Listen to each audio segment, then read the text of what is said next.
Ngayon, tanong ko po sa inyo, lalo na sa mga mag-asawa po, kumusta po ang pagsasama po natin? Actually, marami pa yan about sa love. Pero sinasabi lang ho natin, matuto nating ayusin ang ating sarili, mga minamahal, napakadali na po para rin sa ating mahal sa buhay, na tunay na ayusin din lang po ang ating sarili. Sa mga singles naman po, eto yung challenge ko po sa inyo. Subukan nyo lang po ayusin ang ating sarili po. Hindi kayo mahihirapan gustuhin ninuman.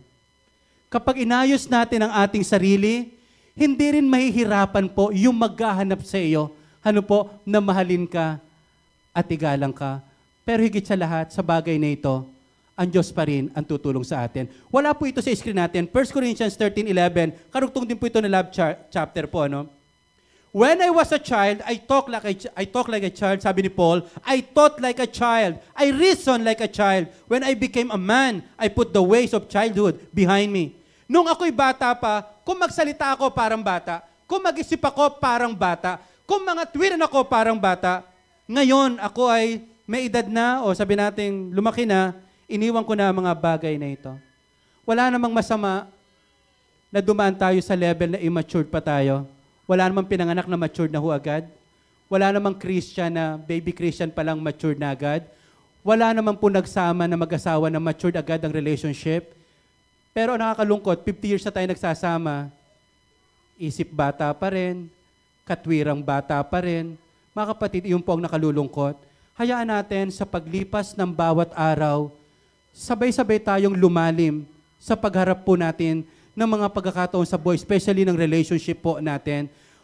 Iwasan na natin yung mga isip bata. Ano yung mga isip bata? Wala nang ginawa kundi magsumbatan. Wala nang ginawa kundi magsisihan. Ako nga po sa bahay namin, talaga as much as possible, okay lang ang pag-usapan maraming bagay, pero ayoko lang talaga din. Kung may mga pag-uusapan naman na pwedeng maayos, huwag na kasigaw. At ayoko rin makakalakihan po ng anak namin na kami mag-asawa, nagsisigawan po. Kasi makikita niya rin yon, makaka-apekto rin to sa kanyang bukas. Again, pakita nga natin, ito yung mga fairy tale po, na childhood romance. And they live happily ever after. Hindi ito sa pamagitan ng finding the right person, kundi sa pamagitan ng pursuing to become a right person. Again, sa mga mag-asawang narito ngayon, invest for your relationship. Yung sinasabi ko po kanina na kinakounsel namin nila na mag-asawa, siya rin yung nagsabi, ano ang ginagawa nila nung time na maayos pa ang kanilang pagsasama. Alam niyo po kung ano? Yung pa-date-date lang din po. Yung lagi sila nagsasama-sama po. Pagkatapos, lagi sila nakapag-uusap. Laging ang ganda po ng mga pinagagawa nila.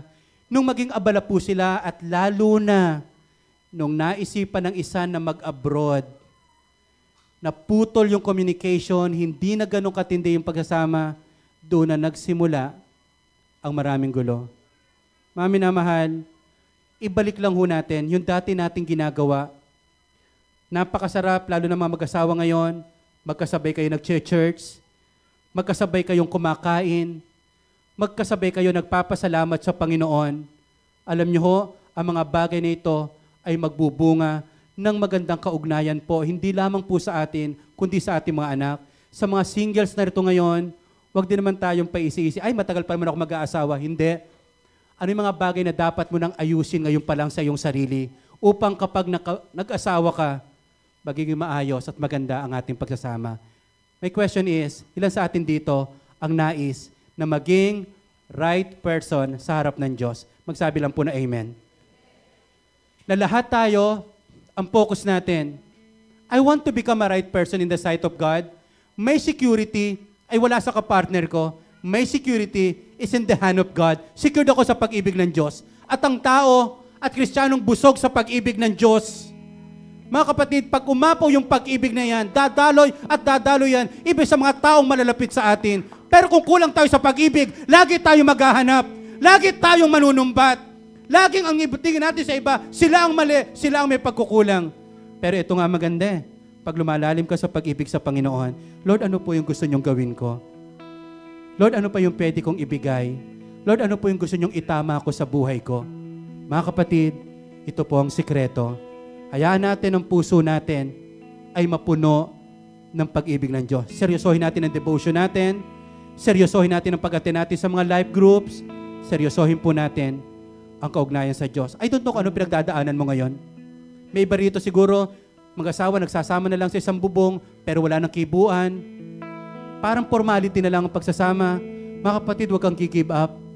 May maganda pa hong naghihintay sa atin. Kayang ayusin po ng ating Panginoon kung tayo lang po ay makikipagtulungan.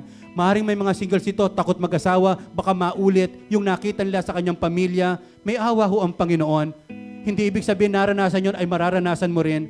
Kung ikaw'y pasasakop sa Panginoon at ipagkakatiwala mo ang bukas mo sa Diyos at nangangako kang aayusin mo ang buhay mo ngayon, kaya kang tulungan ng Diyos. Tumayo tayo.